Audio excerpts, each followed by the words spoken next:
Coming up next here on the College Channel is Inside GRCC, so don't go away. We'll be right back.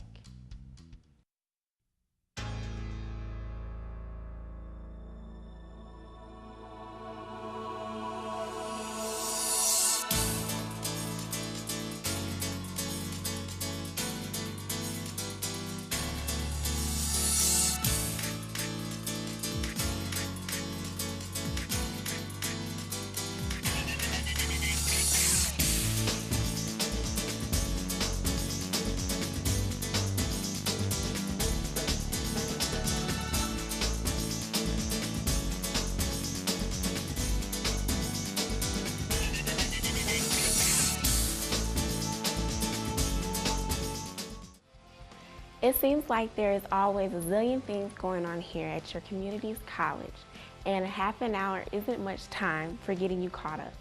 But I'm going to try. This month, we'll see our Applied Technology Center get a new name.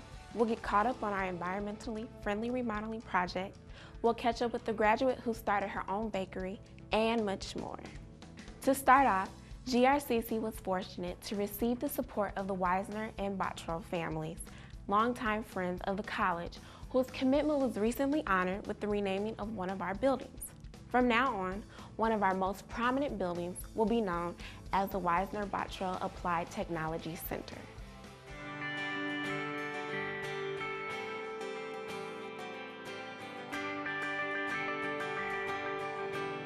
Tonight's a night to celebrate and to rejoice.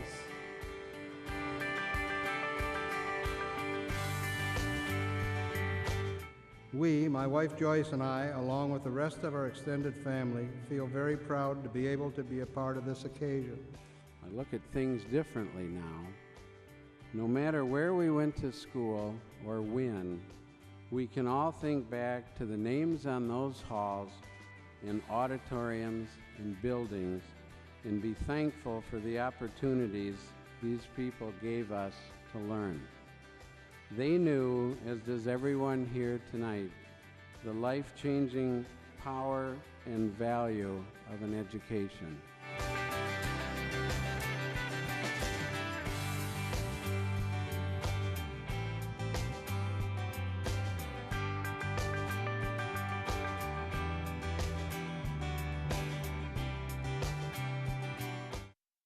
The Wisner-Bottrell Applied Technology Center is home to many events on campus. Recently, Oscar-winning actor Forrest Whitaker visited GRCC to talk about the 2008 election. It's good to be here at Grand Rapids Community College, and I'm excited to be here.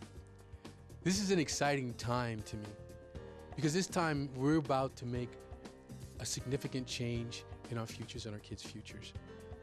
I think for myself, you look at times in your life, and you think about those moments where you have to take a stance, or you take a stance. And these things start when you're a child. You're a little kid. You're in the playground. You say, you know what? I'm not going to let him take my lunch money. You know.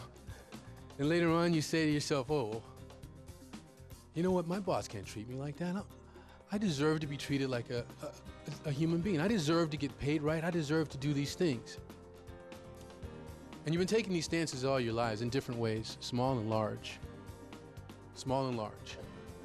Now we're at a point where we're making another stance, and you're taking a stance for yourself, your future. And it's interesting because it's a very powerful thing when a space opens up where the stance that you take is a stance that the country needs, the community needs, and the people need. I say this quite often. I'm looking out at you right now, and if I take a picture of you, a photograph, 20 years from now, my grandchildren may be able to look at that book, as you do when you look at those pictures of the old 60s and you wonder who that person is, who's the person who actually made some change. You're those people. That's what this is about. It's about you being the power to move us forward. It's exciting. I was excited to come here because I hadn't been to this city before, and when you walk in a room of people and you know they're convicted and you know that they're willing to go out and make a stance and have their voices heard, I feel empowered. They empower me. So I was glad to get to be here. One thing that I think I've noticed with this generation is they don't like all the fluff of politics. They want you to say exactly what you mean and mean what you say and just speak to them directly as a person, not, using a whole bunch of big words and not trying to persuade them. I think a lot of the students, when they feel like they're trying to be sold on something, they're immediately turned off. And so I think that he was very direct. He said what he came and did exactly what he was going to do, and he said what he meant, and he wasn't trying to sell. He just said how he felt, and people agreed. The 2008 election brought both leading candidates to town, and these visits reminded us of the individuals in law enforcement who make events safe. We had a chance to talk to someone from our criminal justice program about some of the careers you might pursue if you were interested in this area. Virtually every level of law enforcement would be represented at an event like that. You'd have the federal people there, the Secret Service, which is the law enforcement arm of the federal government. And the Secret Service primary job is to deal with counterfeiting, but when the president comes to town or presidential candidates come to town, they switch into a different action. Of course, you have the local offices that you have, but then you have a cadre that comes along with the candidates also. And so they're responsible for if you drew circles around, closer and closer you get, the higher level the preparation and the security would be. And so you have the federal levels that are doing the close-up security and also the pre-planning for it. And then of course the state gets involved with helping with motorcades and things like that. And then of course the local law enforcement agencies who will go along and help the motorcades and also provide crowd control. I think that when you get large groups of people, I think there's been a lot of study on it, and usually the Secret Service, the highest level, are the ones that control and design that. They have, whenever a dignitary comes to town of that level, there's been a group of people from the Secret Service here probably for at least a week, if possible. Now, we're fortunate in West Michigan that we've had quite a bit of contact. It's the hometown of a former president, and so we get a lot of visits by dignitaries. And so some of this is kind of, in a file someplace that they just pull out. They know the airport, they know the routes that they need to get to the prominent places, including downtown. And then they just have to deal with the venue itself. But very often what happens is that they have certain minimum standards that they have, and so what it comes down to is that they lay this out, they figure out what the number of posts that there might be, and they then find people to assign to those posts there too, again, depending on the level. Well, GRCC actually has a police academy if people want to pursue that route. As part of our criminal justice program, that we have, which is the umbrella term over top of everything that might be in criminal justice. In virtually any criminal justice agency in West Michigan, you will find our graduates there. We've been around long enough that the Chief of Police of the Grand Rapids Police Department is a graduate of the GRCC Police Academy. And you'll find that in command positions and the officers that work the street, GRCs represent in every one of those areas. Of course, criminal justice is just one of hundreds of options you can pick from when you study at GRCC. This next piece shows two of our graduates in action. Antoinette Wolf, who is now a journalism student at GVSU, interviewed Aaron Davis, owner of Coco Charlotte Bakery. Thanks to a Grand Rapids Community College culinary graduate, those who suffer from allergies will now have a safe place to enjoy bakery goods. Hi, I'm Antoinette Wolf, and today we're going to interview Aaron Davis of Coco Charlotte. When Aaron Davis graduated from GRCC's culinary program in 2005, she dreamed of one day opening her own healthy bakery. In July, Coco Charlotte opened its doors to the public, and she offered all-natural and organic products. But after learning of a very common allergy called celiac sprue, she began accommodating customers with an alternate gluten-free product. After months of performing this tedious sanitation process, she made the decision to go all gluten-free, a choice she doesn't regret. Being gluten-free, a dedicated gluten-free facility is pretty rare. We are the second gluten-free bakery in Michigan. So it really makes us different. It really makes us stand out. We have people who search us out from all over, not only West Michigan area, state of Michigan. We have people who call, from all across the country, and then we ship them items. So there's a growing need for gluten-free products, and a lot of people are really wary if a facility makes gluten-free, if they're making other products as well, regular breads, cookies, muffins. So being a dedicated gluten-free facility keeps us safe for people who have celiac disease and who are really sensitive. And it makes them feel comfortable that they can, pick out whatever they want, and they'll be perfectly fine. After graduating from a world-renowned culinary program, she often reflects on how GRCC has equipped her for success. I would say 75% of what I do on a daily basis really stems from what I learned at GRCC. All of the classes go into really great detail to teach you, the basic hands-on knowledge of what you're going to be doing in a real-life situation. And without that, there's no way I could do this at all. If you'd like to visit Erin at Coco Charlotte, she's located at 2481 32nd Street. Thanks for watching. I'm Antoinette Wolf.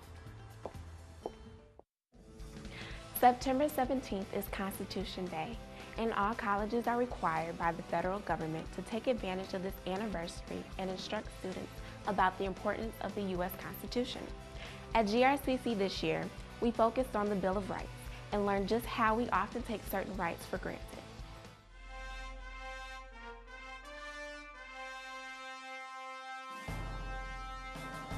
Today is Constitution Day, and on Constitution Day it's a federally mandated holiday that public institutions such as colleges, if they receive funds, are mandated to celebrate it in some way. So we decided to do it a different way. Instead of a lame speech about the Constitution or something, we decided to throw this free food festival for students.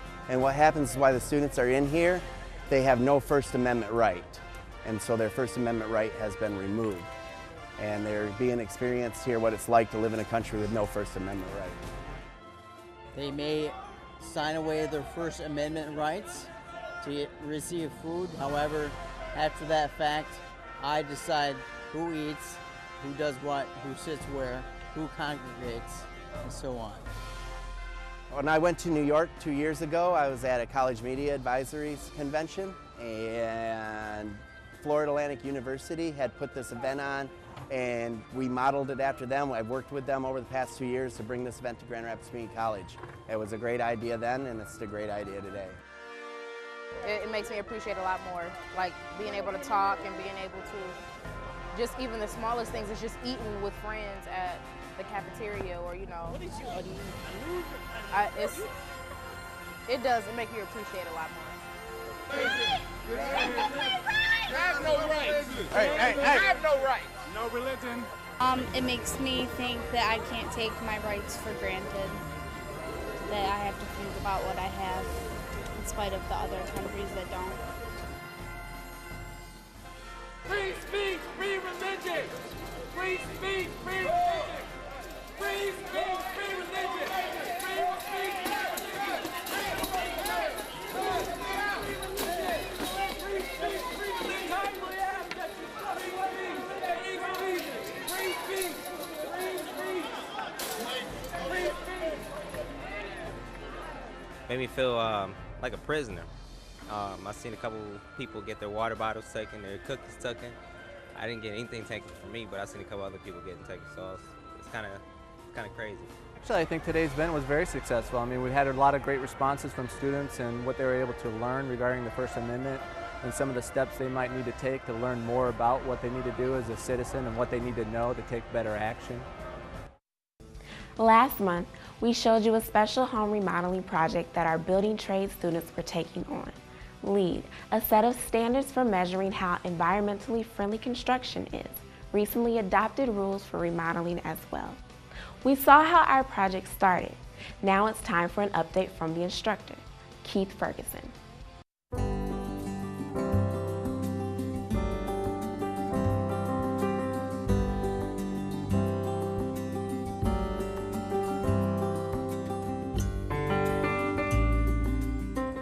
Well, welcome back to our home. As you can see, things have changed since the last time we visited the house. The vinyl siding's been removed, brought to Habitat Restore, and actually resold. The windows are taken out, and they'll be going back to Habitat Restore as well. The windows that have been installed are a low-E argon-filled thermopane glass, all double-hung windows. Our students are in the process now of properly wrapping the house wrap, which is the blue wrap that you see behind you. Acts as a moisture and vapor barrier for the home, make it more energy efficient, let the house breathe. With our LEED standards that we're doing, the homes are very airtight. So we have a need to have this house wrap on here to keep the moisture and the vapor in check so we don't have any rotting of the wood. Our house wrap is going to extend up to the gable ends, which wasn't there before. Again, as part of the remodeling process to bring the home up to current standards. The vegetation is being removed, as you can see in the front, and we'll be bringing in drought-tolerant plants. In a moment, we'll take you inside and we'll show you some of the other modifications that we're doing to the home at this time. And welcome back to the inside of our home. As you can see again from the last time we were here, things have changed dramatically. The cabinetry that was in place has been brought back to Habitat Restore and resold. The countertops as well. Again, new windows are being installed. We will be putting in silestone countertops in the home. Also, the cabinetry will be a green cabinetry. It's made with a particle board that won't admit any gases into the home. Again, for LEED standards, we want to go for indoor air quality. The carpet has been taken out and recycled. The pad, which was outside, is going to be currently recycled also. Goal, again, is to try to keep everything out of the landfills. You can see the students are busy currently wrapping the windows with our house wrap and then also installing the windows. We have had over the weekend installed our furnace system, which we'll take a look at in a few moments. And as you can tell, the inside of the house is prepped and ready for us to do some of our work. So why don't we take a moment, we'll go downstairs and we'll show you the new furnace system and the ERV system for the home. Hi, welcome to our bedroom. Before we went to the furnace room, or go to the furnace room, we'd like to show you, the last time we were here, we saw that the wall, we tapped on it, was hollow, but we want to show you what the wall actually looks like with the drywall removed. Again, there's no insulation in the wall. The only R value we really have is the foundation itself, not a very good vapor barrier. We're going to put, you can see here, there's cellulose insulation. We're going to have cellulose insulation blown back in the wall before we cover it. Probably a corn silk ledge put back in, again, won't admit any off gases. And then our window will come in. You can see we have flashing tape down here to protect the sill and the home from water penetrating in. The window will sit into the pocket here, the framework of the home, and then it'll be taped and flash taped on the outside to seal it and have a nice seal, good vapor barrier, good moisture protection. So if we take a moment, let's go into the furnace room. We'll show you some of the modifications that we've done there. Welcome back to the utility room. You can see the 80% furnace that was here before, an open combustion furnace, has been replaced with a 90% closed combustion furnace. Highly efficient, will save the homeowner money, save our precious resources. The other nice thing that's been put in is a Tryon air bear. It utilizes a huge media filter. You can see how thick that is and compared to some of the filters that are in the homes, which are about 3/4 to an inch thick. A lot more surface area. It's going to make the indoor air quality of the home a lot better. Because of the size of the filter and the amount of convolutions in the filter, it can filter out a lot more particles than a standard 1-inch air filter. Another really neat addition to this home, and originally when we talked it was going to be a portable unit, is the ERV, or the energy recovery ventilators. What this does is it exchanges air with the outside constantly, so the home is breathing because the home is going to be very airtight. It warms the air up so there's no loss. It doesn't put an extra burden on the furnace itself. And that in itself is a fascinating indoor air quality enhancement to this home. And as you can see, we have the nice furnace systems, or the filter systems in here. Air will come into this. It'll be warmed up. It'll be exchanged constantly through the home, enhancing the air quality, making the house breathe. The house won't be airtight, or as airtight where you're breathing in stale air all the time. And it's really a neat thing to have for our home. And we just want to take a few minutes to talk about some of the interior products that we'll be using on this LEED certified house. Sherwin-Williams has graciously donated the paint for our project. A couple of the different paints that they have that fit into the LEED standard are the Pro Green 200, also a Duration Home Paint. We'll be using primarily the Duration Home Paint. It's got a tough acrylic finish to it, and again, it's a low VOC paint, so it fits in very well with what we're trying to accomplish with our LEED standards. Also, the powerhouse caulks are the same. Low VOC, again, still qualifies us to get our LEED certification, which we're trying to get with this house and doesn't violate the rules. So when we visit next, we'll be doing the vinyl siding on the outside of the home. We're in the process right now of doing some of our flooring. Sherwin-Williams, again, has donated the carpet for this project, which will be a recycled or a green carpet. Also, we're looking at putting in bamboo flooring, which is a highly rejuvenated product, natural product, and also ceramic tile. Again, it's a natural product instead of using a linoleum. So when you visit again, we'll have some more different surprises in store, I'm sure, and we appreciate you being with us today for the Grand Rapids Community College Construction Remodeling Program. Thanks for watching. Finally this month, we're going to hear from a couple of individuals who administered a very unique scholarship at GRCC. Jim and Betty Taylor, graduates of South High School, take a special approach to selecting recipients and making sure they succeed.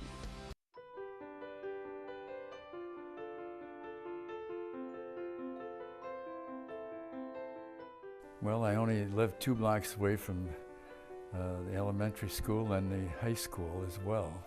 I was only a block away from the high school and a block away from the elementary school that I went to, so I didn't have to be driven as they are today. She lived just around the corner from me, so I've known her since she was about 2 years old. So I feel like I've been married a lot longer than I really have been. I bought a varsity jacket, and every time I wear that jacket, it's a conversation piece. It's just amazing how many people I'll see at the stores and at sporting events that either the parents went to South High School, grandparents, and it's just a conversation piece. And every time, it never fails. The school had a lot of famous alum. It was a great institution for higher learning. And it still saddens me that it's no longer a high school. And we thought it was too bad that they had to close our school, and why not one of the others? But it was disappointing. But it's great that the people that still are interested in South High still get together and have lots of things to talk about. I'm one of the younger members of the varsity club, but you got guys in their 80s and 90s that still show up, still sing the fight song, still have that Trojan spirit. But I remember it just as a beautiful place, and the greatest thing I've appreciated since then is getting together with all these people that had gone to school with me at that time. But just very happy, and so happy that it's continued on. That's the biggest thing, really. Carol Streeter, who was very well known in the area, was a South High graduate in 1939. And he thought it would be neat to start something like this and get the alumni to participate. The first year we raised $26,000 from that, and we thought that was like a ton of money, and it was. And we asked Carol what he thought we could go to, and he said, oh, if we go after this thing right, we can make $1 million on this. We looked at him and thought he was insane, but we have continued to every year. So he got the ball rolling. And now we have raised where we've have put $185,000 down at the community college, and we're trying to put in 2 every year. We put in about 30 at this point. We've been successful, and we're proud to have it here at community college. I'm a recipient of the South High Alumni Scholarship, and what it's done for me is essentially changed my whole life. The beginning of this journey was at the end of my high school years, where I didn't think I was going to go to college, and thanks to the South High Alumni Scholarship, I'm almost towards the end of my master's degree in accounting and very close to obtaining my CPA license in Michigan. I'm definitely surprised at what I have achieved, and I don't think I could have done it without the help of the Tabors. The Tabors see something in you that some people may not see. And if they have that confidence in you, rest assured that you are destined for big things. As cliche as it may sound, but it's actually true. Education's the answer to so many of our situations, I feel. So, and the more education you can get, the better off you're going to